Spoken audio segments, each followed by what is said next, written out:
Hey, what's up, everyone? Welcome back to Babylon Talmud. Today we're studying Daf Samach Gimel, Daf 63 of Masechta Pesachim.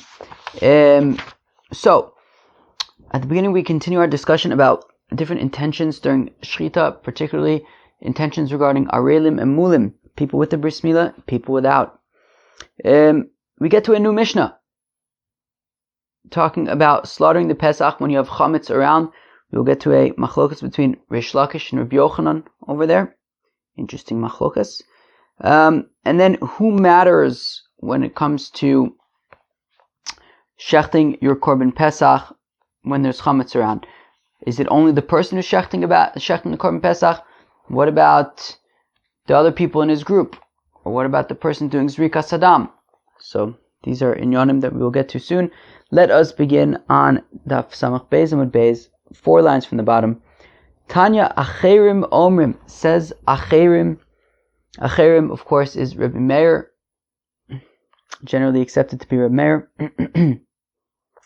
Also, of course, this was a discussion that we had on like one of the first days of the WhatsApp group with our good chaver, Rabbi Yisrael. Acherim Omrim, Hiktim Mulim la'arelim kosher, arelim l'mulim pasul. Okay, so if you have a fellow, he's shechting a korban Pesach, okay, and his initial intention was for mulim, for people with a bris milah, and then his intention was for arelim, people without a bris milah, kosher, arelim hiktim arelim lemulim pasul. But if the first intention was for arelim and the second intention was for mulim, so then it is pasul. So how come when the intention is initially for people with a bris milah and then the intention is for people without a bris milah? So how come that's acceptable? Is it because in order for it to be pasul, you would have to have intention for a group of chevre that entirely does not have a bris milah? And that's not the case over here, since some of them do have a bris milah. But arelim lemula nami kula orla ba'inam veleka. But then why does it matter if you have an intention initially for arelim first or mulim first? What's the difference? Even when you have initially the intention for arelim, for people without a bris milah, so the fact of the matter is, ultimately it's going to be a group consisting of people with a bris milah, people without a bris milah, and we know, of course, that if you shech the korban Pesach for arelim and mulim, so that would be acceptable, it would be kosher. So lema kasav acherim. So let's say that the acherim, let's say that Reb Meir holds ein l'shchita ela basof. Okay, so there's a distinction here. There's a question when it comes to shchita. Okay, so when it comes to shchita, so there's two simanim, basically the trachea and the esophagus that need to get slit. So the question is, do we say that there's shchita mitchila v'ad sof, that the shechita begins with the initial incision and then ends when everything that needs to be severed has been severed? Or do we say that what's considered the shechita part and what's going to be important in terms of like what your kavanah is really is only at the end of the slaughtering process? Okay, so let's say that kasabi acherim ein l'shechita el basof. So let's say that acherim, who is Reb Meir, holds that shechita really only matters at the end of the slaughtering process. So really what's important is what he's thinking, what his intention is at the end of the slaughtering process. And it's like Rava, who says that here also would be the machlokes between Reb Meir and Reb Yossi about, right, do we say af bigmar dvar of adam nitpas, or betchilas devar of adam nitpas? The machlokas that's been coming up a few times recently, that according to Rabbi Yossi, we take into account everything that somebody says, right? So if he says that this animal is going to be in place of a ola or in place of a shlabim, so we have to take both of those into account. Whereas Rabbi Meir says we only take into account what he says first. So we're going to apply this machlokas here as well. And therefore, so when he has, so let's go weiter for a second. Hilka chiktim mudin da arelim, mulin chayle, arelim lo chayle, hiktim arelim the mulim, arelim chayle, mulin lo chayle. And therefore, so now to bring everything together. So, acherim is Reb Meir.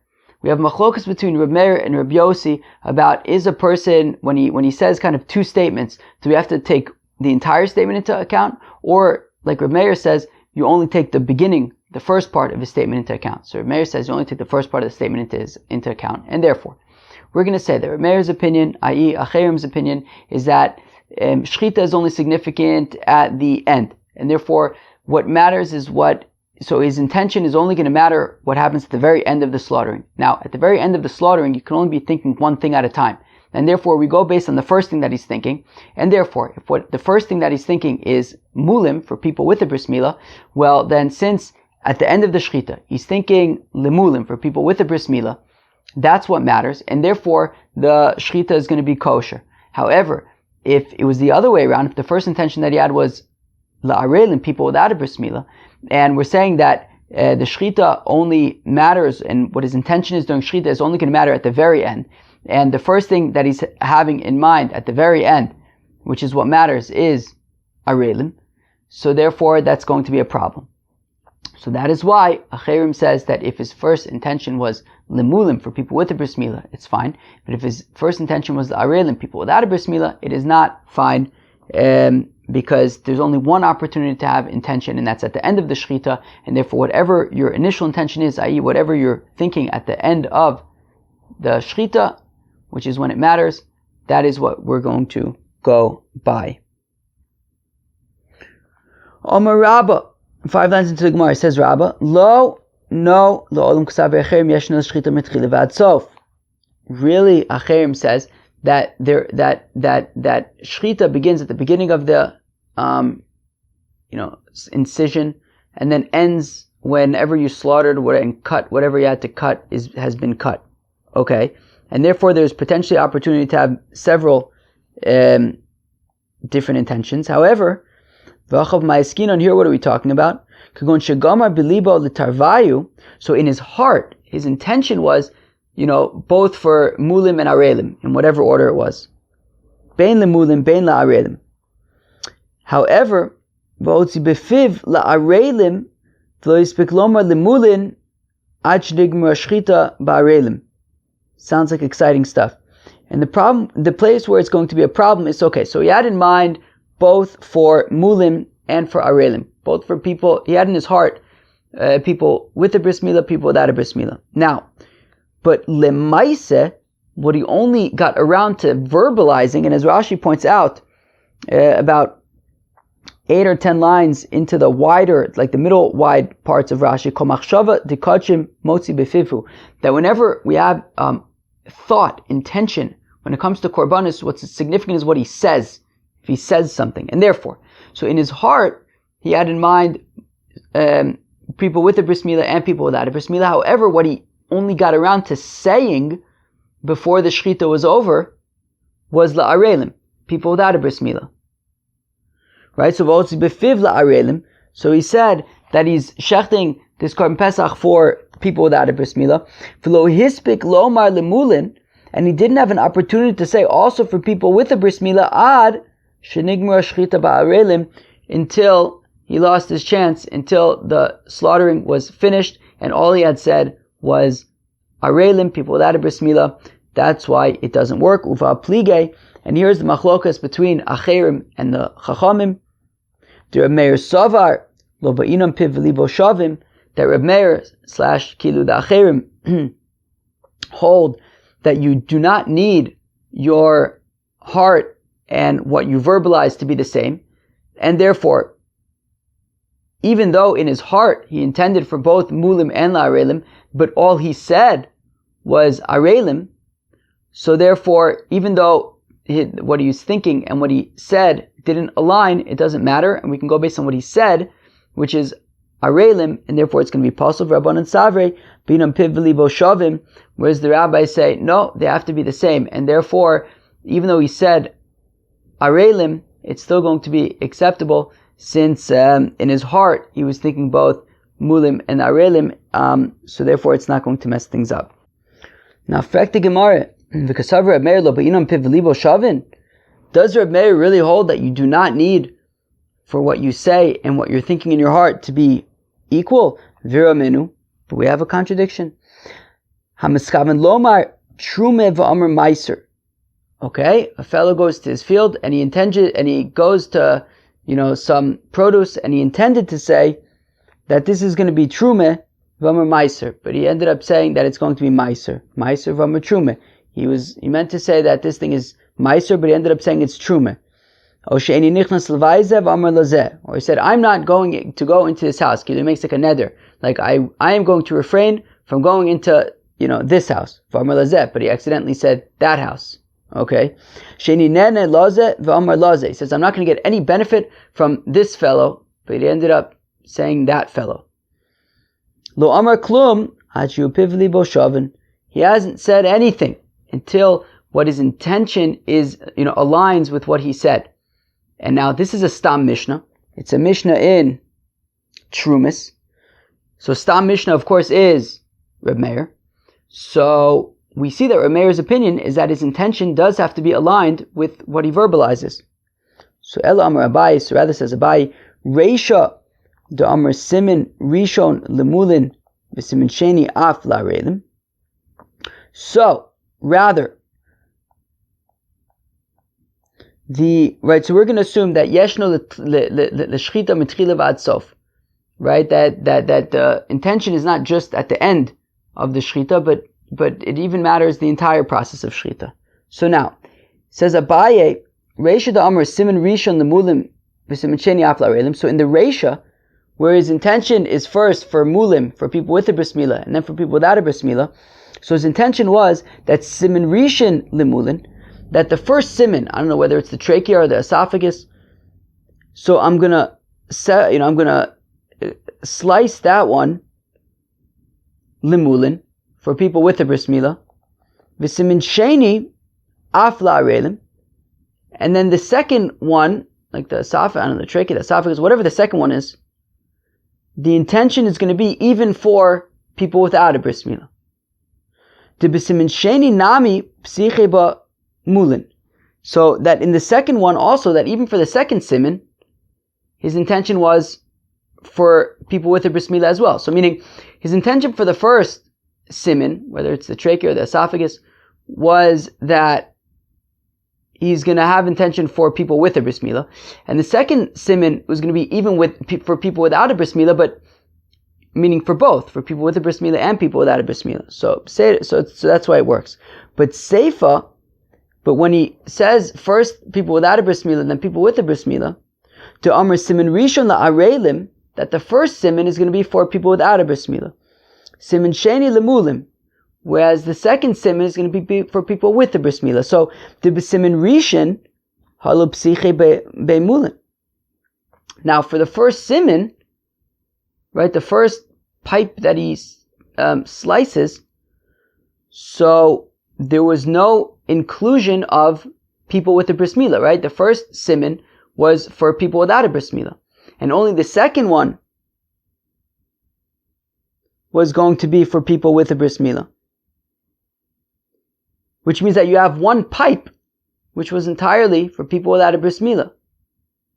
Reb Meir l'taimid amar mefaglin b'chatzi matir, and Reb Meir says that you can have kilu a chetzi pigul. So for example, in this case where you have to slice both the trachea and the esophagus, and he's having an improper intention for one of them, i.e. that he's doing one of them for people without a bris milah alone, so that would be enough to kind of mess up the shechita.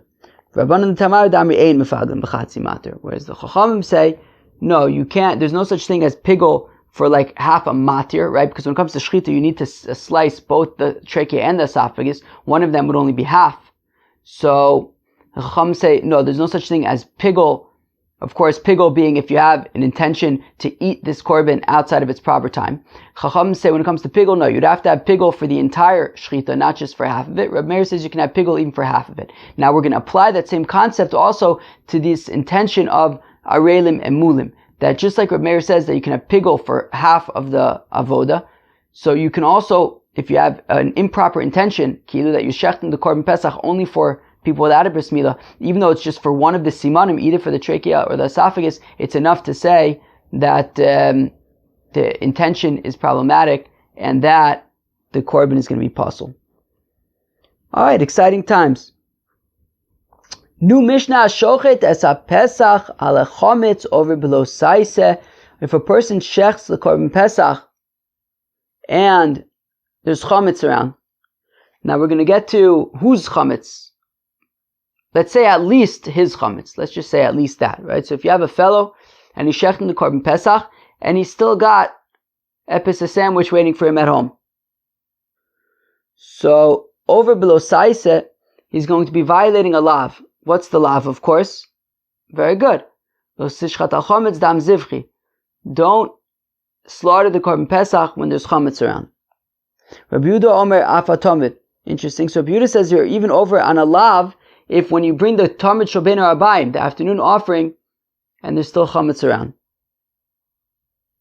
Rabbi Shimon Omer, says Rabbi Shimon, ha-pesach barba asar, so the korban pesach, on the 14th day of Nisan, lishmo chayev. So if you shech the korban pesach on the 14th day of Nisan, lishmo, meaning with the proper intention to be a korban pesach, and you have chametz around, it's going to be a problem. V'shelo lishmo pater. But if you shech the korban pesach on the 14th day of Nisan, but with the improper intention, i.e., l'shem shlamim, and you have chametz around, well, that's not going to be considered a proper shchita because it's going to be pasul. So then you're not violating lo sishchat al hametz dam zivchi because you're not actually, it doesn't count as a shchita because it's pasul. Ush'ar kol azvachim. Now, any other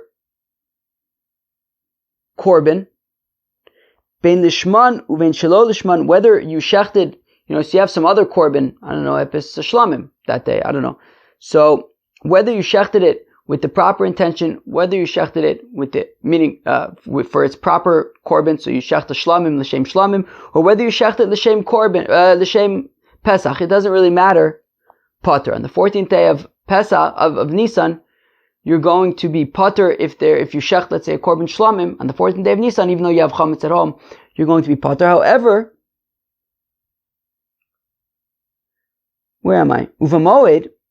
But during the holiday, on Pesach, lishmo pater shelo lishmo chayev. If you shecht a korban Pesach, during the rest of the days of Pesach, where it's too late, it's not the proper time to shecht korban Pesach. So if you shecht it lishmo, l'shem korban Pesach, i.e., improperly, so it's not actually going to be considered shchita. So then pater, so you're not going to be. So even if you still have chametz at home, you're not going to be violating lo sishchat al chametz dam zivchi shelo lishmo chayev. But if you shecht it l'shem shlamim, which is Pesach shelo b'zmano, as we know, is a shlamim.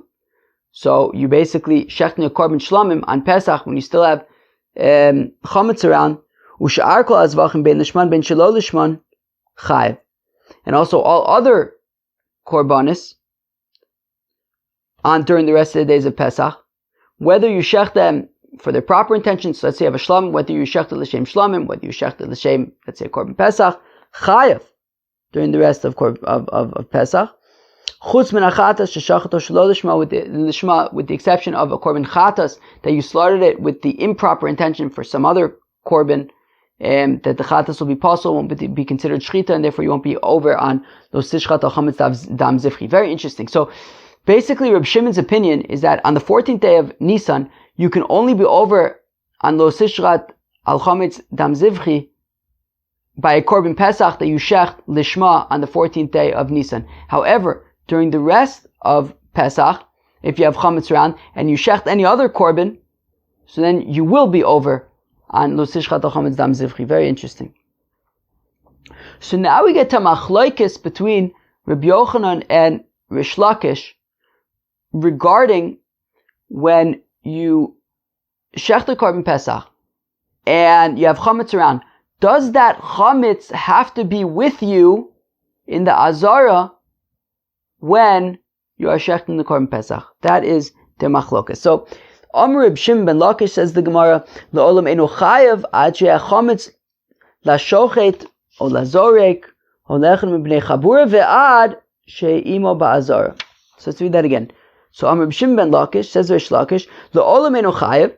So a person really only violates the lo ta'aseh of lo sishchat al chametz dam zivchi hametz lashochet.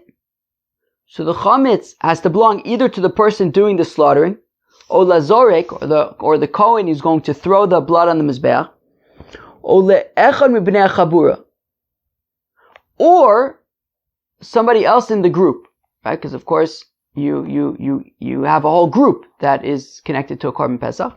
So, or if somebody else in the group has some chametz still at home, in any of these cases, so the korban pesach will be possible.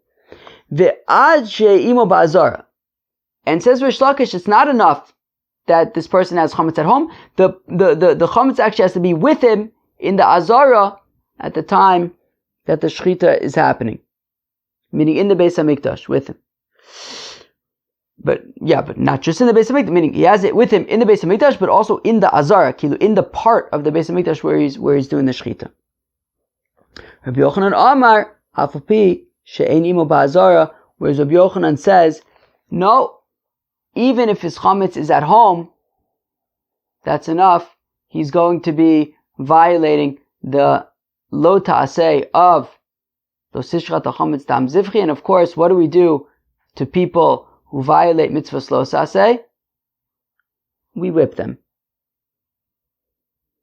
So now what's the machlokas between Rish Lakish and Rabbi Yochanan? How come Rish Lakish says that the chametz has to be with you in the azara, and Rabbi Yochanan says it can even be at home?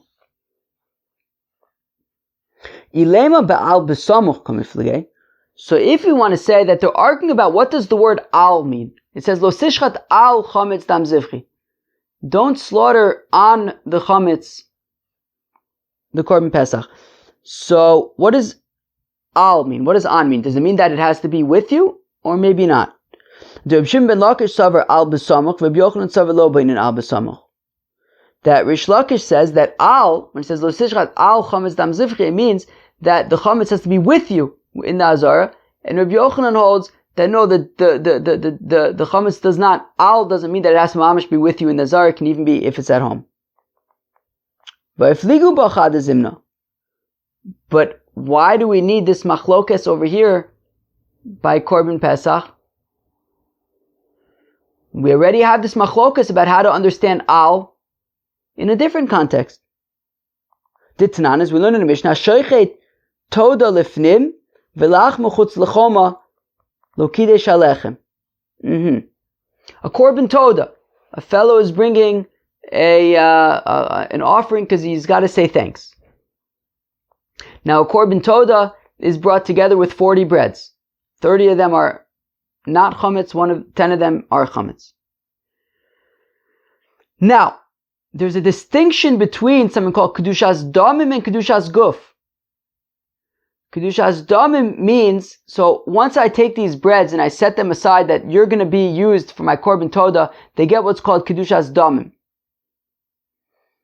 That means that at that point they're already basically considered holy, hektish, and let's say if they become tameh, well, what you'll do is you'll just redeem them onto money and then use that money to get other breads.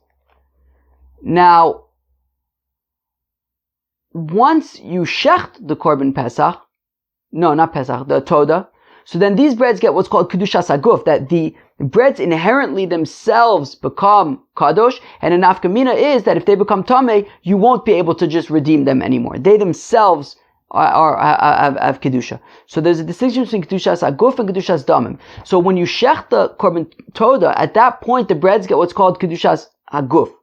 Now, in order for these breads to get kedushas aguf, when you shech the korban toda, they have to be with you. So now the Mishnah says in Menachos, Hashochet toda lifnim. So if you shech the korban toda in the azara, okay, v'lach mechutz lechoma, but the breads are not with you; they're beyond the wall. We don't know what wall. Beyond the wall. Lo kidesh alechem. Well, in that case, the bread does not get kedushas aguf because they're outside of the wall. And as Rashi points out, by korban toda, it says al zevach hatoda. that you bring these breads al zevach hatoda. So we have this question of al. And does al mean that it has to be with you? So it says al, and then now we need to figure out how does that play into things. So my chutz l'choma. So the Mishnah says that if the breads are outside of the wall, so then they don't get kedusha saguf. So what wall? So Rabbi Yochanan amar chutz l'choma is beis pagi. So Rabbi Yochanan says, yeah, outside of the wall of beis pagi. Beis pagi is the furthest place you can go in Jerusalem. That past there, it's no longer considered Jerusalem. So basically, Rabbi Yochanan is saying you don't need that the breads need to be like right near you. It just means they can be anywhere in Jerusalem. But if the breads are outside of Chomas Beis Pagi, they're outside of the furthest place in Jerusalem, well then already they're not going to get Kedusha Saguf. But as long as they're anywhere in Jerusalem, it's fine. It doesn't have to be super close.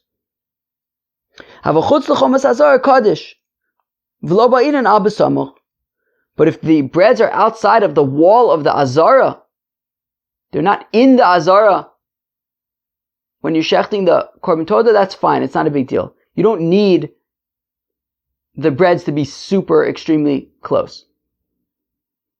Reb Shimon ben Lakish Amar, afilu chutz l'chomas Azara lo kadesh, whereas Rish Lakish says no.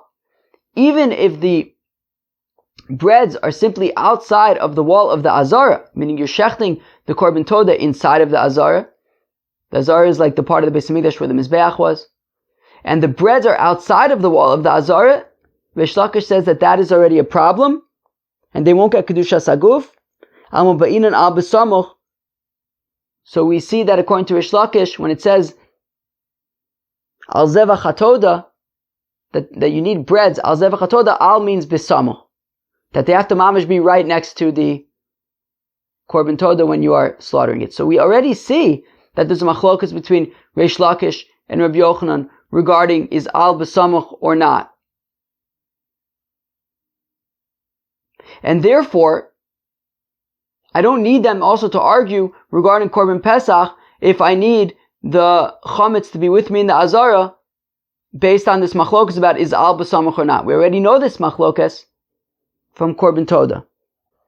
So says the Gemara, rather, the machlokas between Reb Shimon, between Rish Lakish and Reb Yochanan is about asra safek, because don't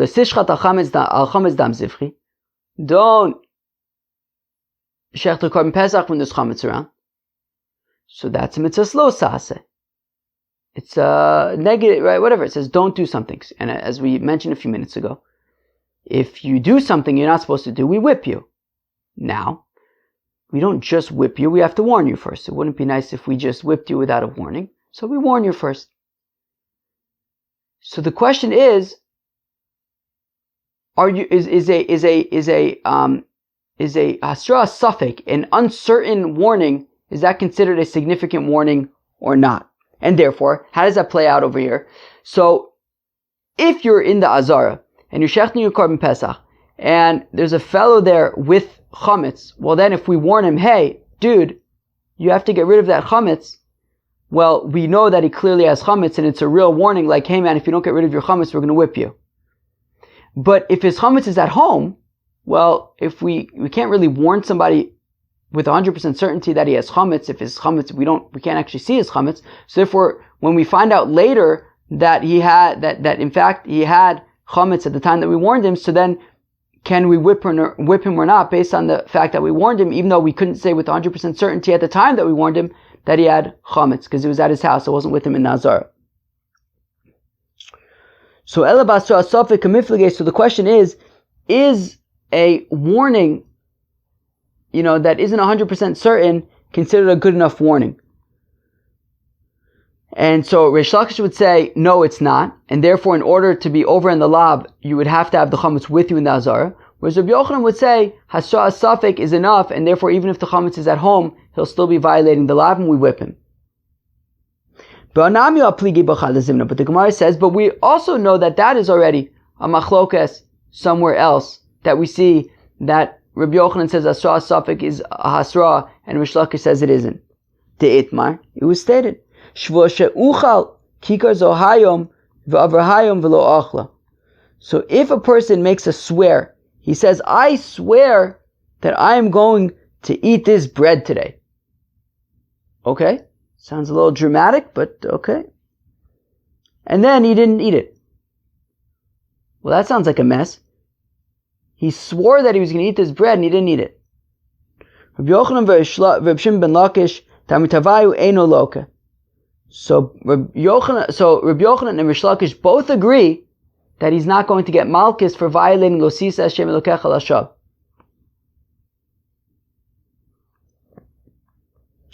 Where are we? So now the question is, how come? How come they both agree that you're not going to get malchus when you swear that you're going to eat bread and you don't end up eating it?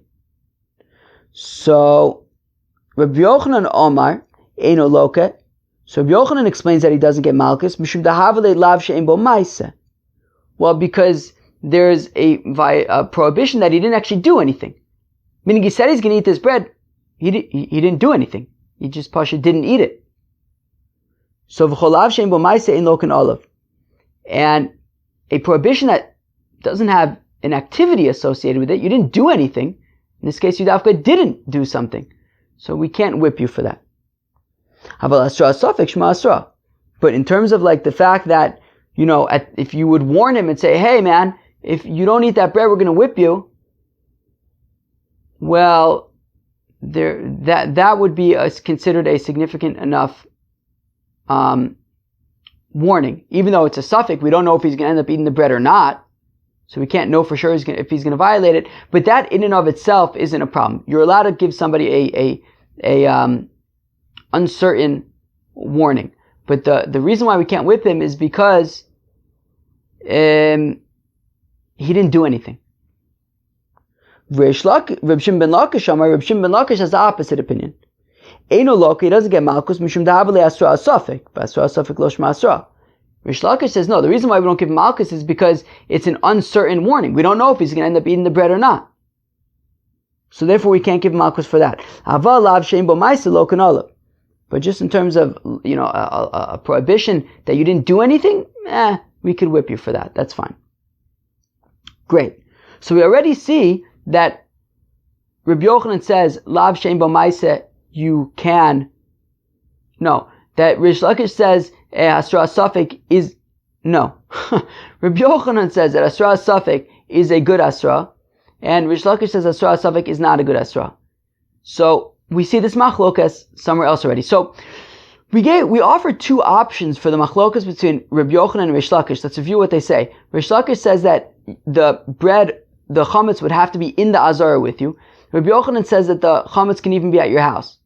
Now, we're saying, what's the machlokas based on? We gave one suggestion, it's based on, does al need to be near you? When it says, lo sishchat al chametz dam zivchi, does it have to be close to you or not? We said that can't be because they already might argue about that regarding korban toda.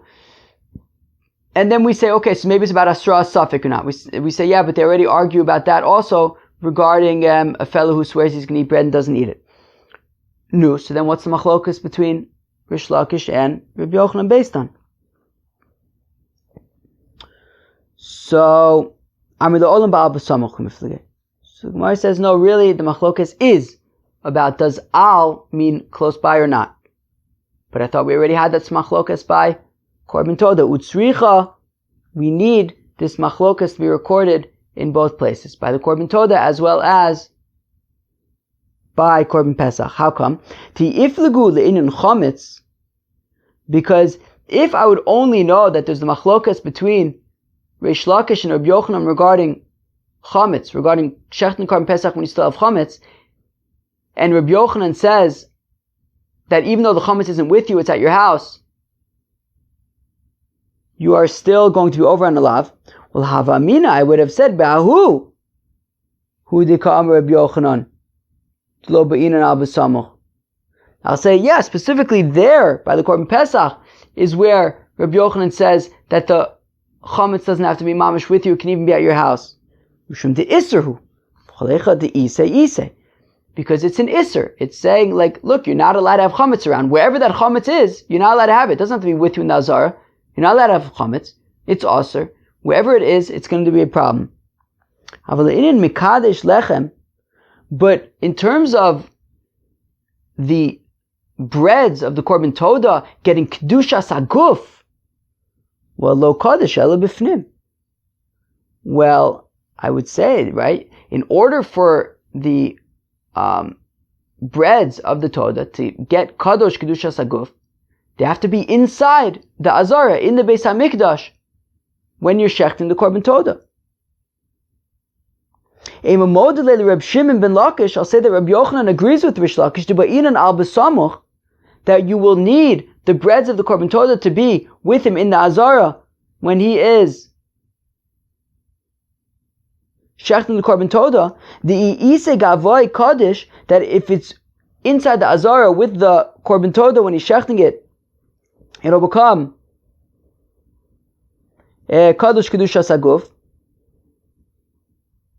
Ilolo kaddish, and if it's not inside the azara when he's shechting korban toda, it won't get kedushas haguf. Midi dehava a klei sharis, just like klei sharis. So, for example, if you put a korban mincha, right, the flour of the korban mincha, once it gets into the vessels, the special vessels in the Beis HaMikdash, so at that point it gets kedushas haguf. So only once it's inside the vessels, the klei sharis, does it get kedushas haguf. So I'll say here also that Rabbi Yochanan will agree with Rish Lakish that in order for the breads of the korban toda to get kedushas haguf, they would have to be inside the azara when you are shechting the korban toda. So tzricha. So that is why we need Rabbi Yochanan to tell us that no, as long as the breads are anywhere in Jerusalem, they will get kedushas haguf, because we don't need al besamuch. V'yashmu'inon le'inyan mikadesh lechem.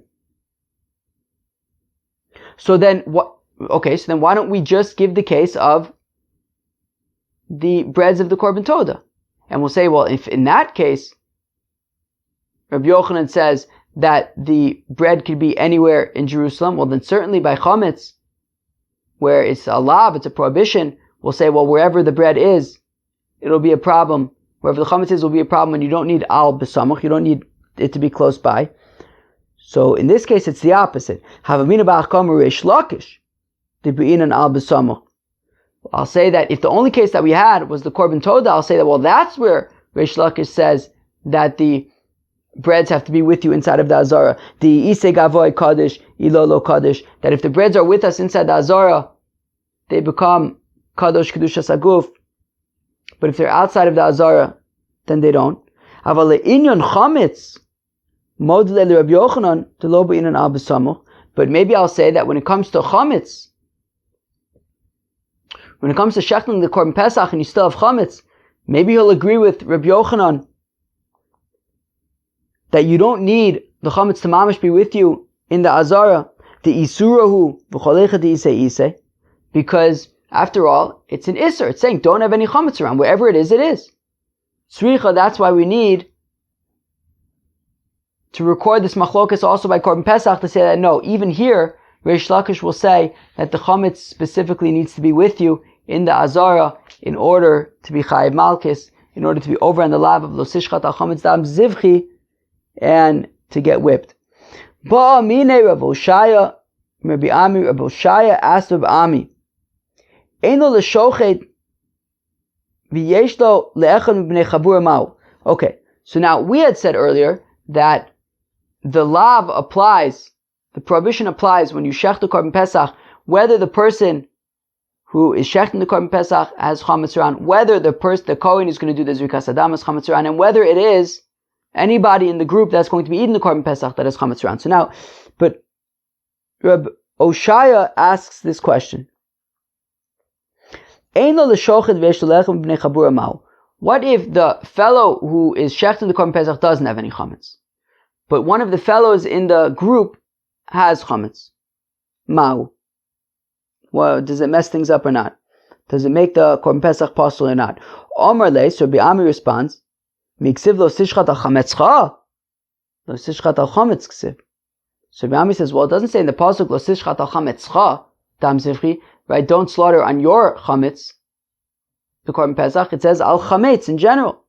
So therefore, it's even if it's not yours, it's going to be a problem.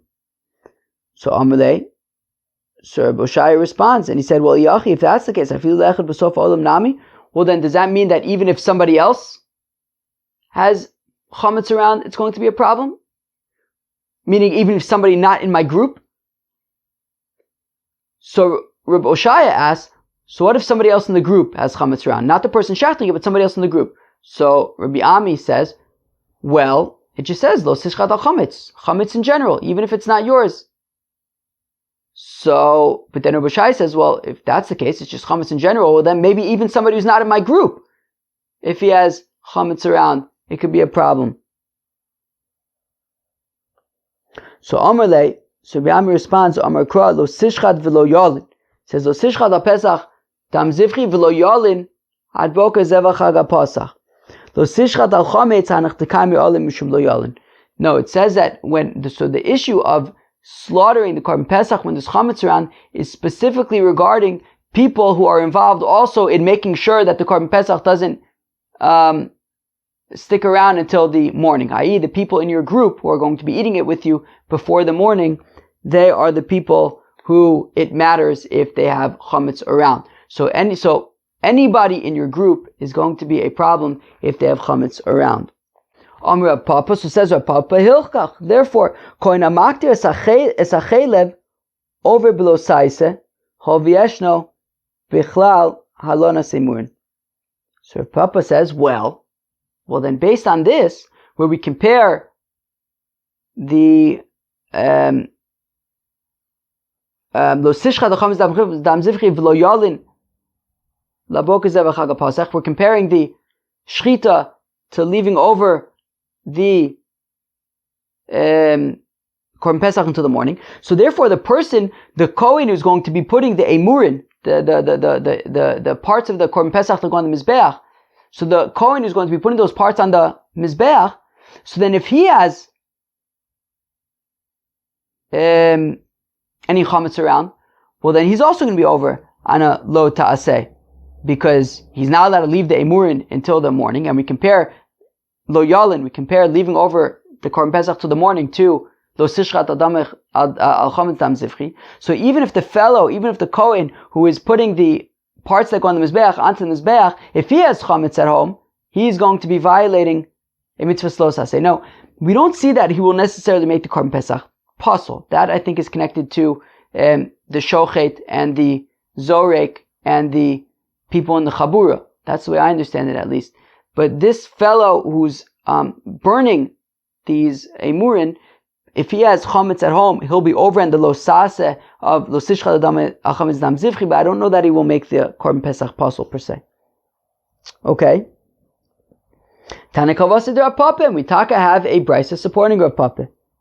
Hashochet es a pesach ala chametz. Somebody who slaughters a korban pesach and he's got chametz around, over below ta'aseh, he violates a mitzvah lo ta'aseh. A masai. When is this? Bizman shehu l'shochet.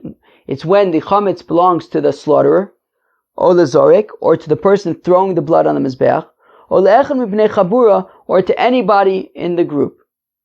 If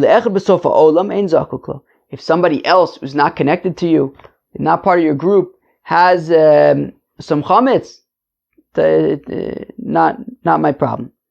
Now, ve'echad hashochet, ve'echad hazorek, ve'echad hamaktir, chayev. Now, whether it's the person who is slaughtering the korban pesach, whether it's the person who is throwing the blood on the mizbeach, and whether it is the person who is burning the specified parts on the mizbeach, if they have chametz around, they will be violating this mitzvah lo saseh of lo sishchat al chametz dam zivchi chayev. Aval hamolek esaof bar ba'asur eno over below klum. However, if on the 14th day of Nisan somebody's offering a bird offering, and he does malika, right? I think it's specifically chatas of whatever it is. I think it's exactly, whatever it is. If it's a chatas of mechusar kippurim, like we talked about the other day. Anyways, if you do the malika of this bird, malika is the very fancy way that the Kohanim would slaughter a bird by using a fingernail to kind of kill it. So if you do malika and you have chametz around on if the Kohen does malika on the 14th of Nisan, and he's got chametz around, he is not going to be over on a mitzvah lo ta'aseh. V'ra mini.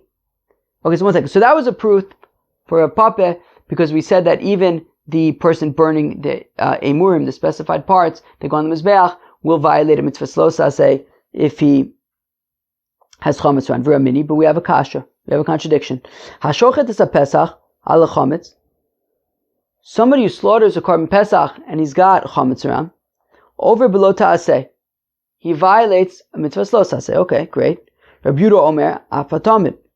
Okay, and as we saw in our Mishnah, Rabbi Yehuda says even if they offer the Tamid Shel Ben Arbayim on Erev Pesach and there's chametz, and whoever's offering it has chametz around, it's going to be a problem. Fine. Amrulo, they said to him, Lo amru ela b'Pesach bilvad. No, Rabbi Yehuda this doesn't apply to the korban tamid. It's only the korban Pesach. A masai. Now, when is it going to be a problem if you slaughter the korban Pesach with chametz around? Bisman sheish l'shochet or l'zorek. If the slaughterer or the thrower of the blood or le'echim b'nei chabura or anybody in the group has chametz around. If somebody not in your group, somebody from some random place has chametz around, it doesn't mess you up. So now, whether the person who's slaughtering the animal, whether the person who's throwing the blood in the mizbeach, and now we're saying, and even somebody who does malika, that fancy way of severing the head of a bird,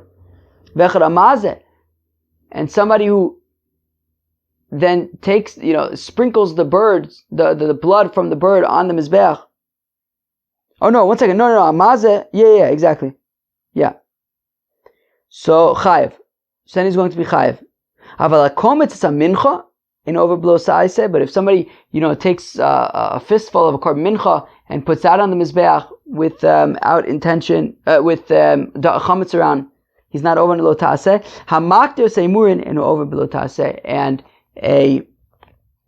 and somebody, and the Kohen who puts the emurim of whether it's the korban pesach or whether it's even potentially other korbanos, will not be over in the lo ta'aseh if he has chametz around. So says the Gemara, kasha malika kasha aktara.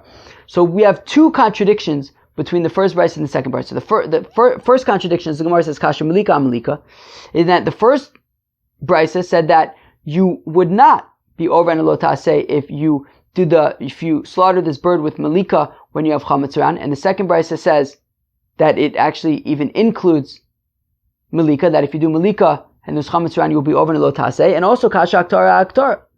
And there's also a problem that in the first brisa it says that the person who does the aktara, the Kohen who burns the emurim on the mizbeach, is going to be violating a mitzvah lo ta'aseh of lo sishchal dam al chametz dam zivchi if he's got chametz around. And yet the second brisa says hamaktir emurim eno over below ta'aseh, that the Kohen who does the aktara will not be violating a mitzvah lo ta'aseh if he's got chametz around. So what do we do? So the time chagufa. So the Gemara says, well, one second, before you get carried away over here, if you think about it, this brisa itself doesn't make any sense. How come? Because on the one hand they respond to Rabbi Yehuda and say that why are you saying that if you slaughter the korban tamid shel ben arbayim on Erev Pesach and you have chametz around, you're going to be over in a lo ta'aseh? This lo ta'aseh of lo sishchat al chametz dam zivchi only applies to the korban pesach. It doesn't apply to anything else. Fine, but v'adu tani echad hashochet v'echad hazorek v'echad hamolek v'echad hamazeh. But then we continue and we say that who is going to be over on the mitzvah lo ta'aseh? Somebody slaughters, somebody does the zrika sadam, but also somebody does malika on a bird and hazah sadam of the bird. That's not a korban pesach. So it's weird. This brisa itself doesn't make sense. On the one hand, they're responding to Rabbi Yehuda and saying, no, this lav only applies to korban pesach, and then we're saying also it applies to a bird. What's the deal? So Ella Havah Reb Shimon, rather, okay, what's going on here is that both brises are Reb Shimon. Okay. Now Reb Shimon, in our Mishnah, had said that on Erev Pesach, the only thing that you're going to be chayav,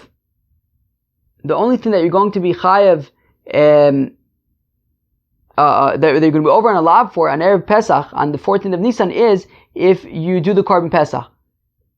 The korban pesach, lishma, on Erev Pesach, you are going to be over on Lusishcha Hametz Dam Zivchi, if you have chametz around, but any of the other korbanos or anything, it doesn't apply to. Now, during the rest of Pesach, on Chol HaMoed, so then, you can be over on the lav of Lusishcha Hametz Dam Zivchi if you have chametz around when you do any of the other korbanos.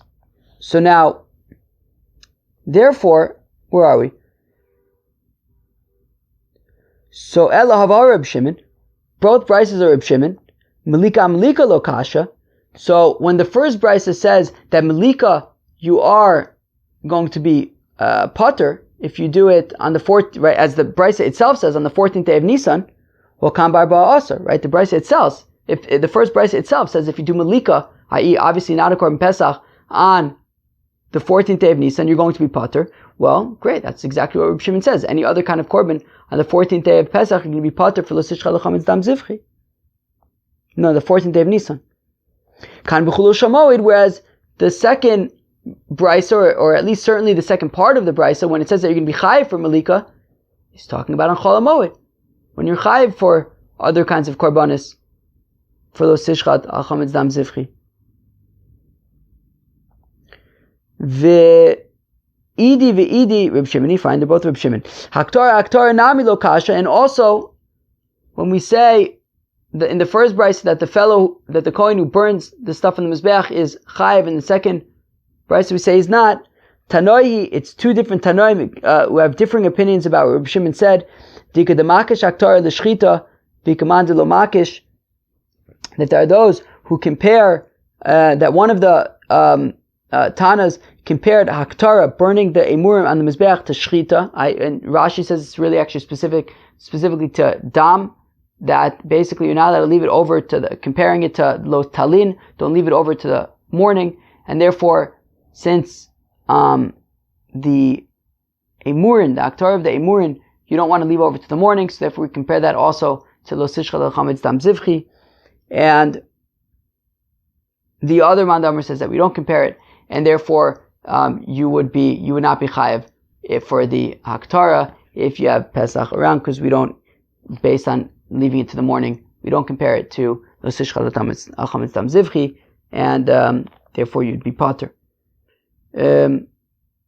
Alright, well, that was Daf Samach Gimel.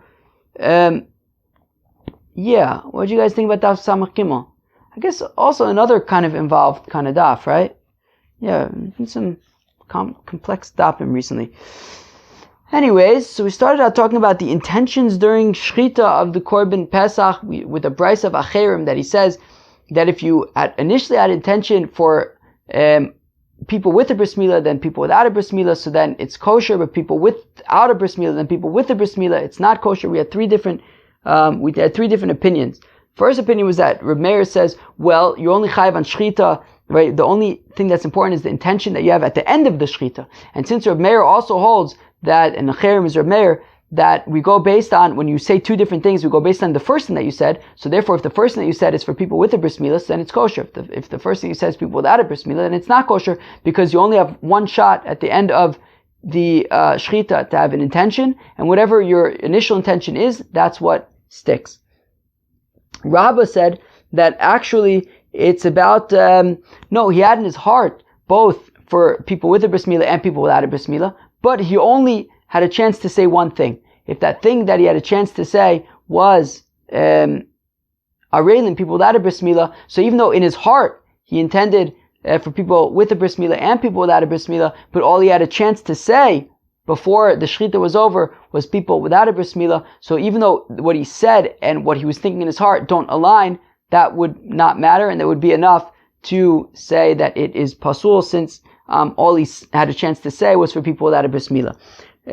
Abaye says that, wait a second, Reb Meir's opinion based on the Stam Mishnah is actually that you would need your intention and what you say to be equal. So therefore Abaye says actually it's talking about where he intended for the first siman, like the trachea or the esophagus, to be for people without a bris milah, and the second one to be for people also with a bris milah. But since the first siman, that his intention was for people without a bris milah completely, so therefore it's going to be a problem. And Reb Meir's opinion is that you can have pigul even for half of an avoda, right? So therefore when you do shchita, in order for it to be kosher, you have to shech both the trachea and the esophagus. And if you only do half, one of them, well then that's only half of the job. Yet Reb Meir says if you have intention, let's say just for the trachea, that you're going to be eating this korban outside of its proper time, well that's already enough for it to be pigul. So just like it's enough for it to be pigul, it's also enough for it to be a thought that will make the korban possible. Fine. We discussed slaughtering the korban pesach when you have hametz around. And we had a machlokas between Reish Lakish and Rabbi Yochanan about does that hametz have to actually be in the azara with you at the time of the shechita. Reish Lakish says yes, it does have to be in the azara with you. Rabbi Yochanan says no, it could even be at your house.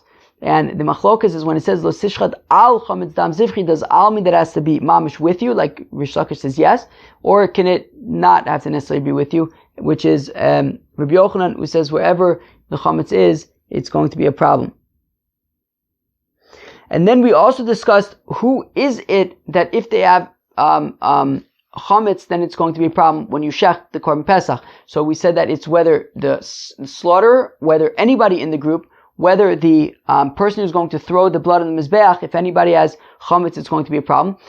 We also said that in terms of whoever has chametz, whoever does, meaning if somebody, when he's shechting the korban pesach, so if he has chametz, it's going to be a problem. Also, when the person is throwing the blood on the mizbeach, if he's got chametz around, it's going to be a problem. Also, when the person is burning things on the mizbeach, if he has chametz around, it is also going to be a problem.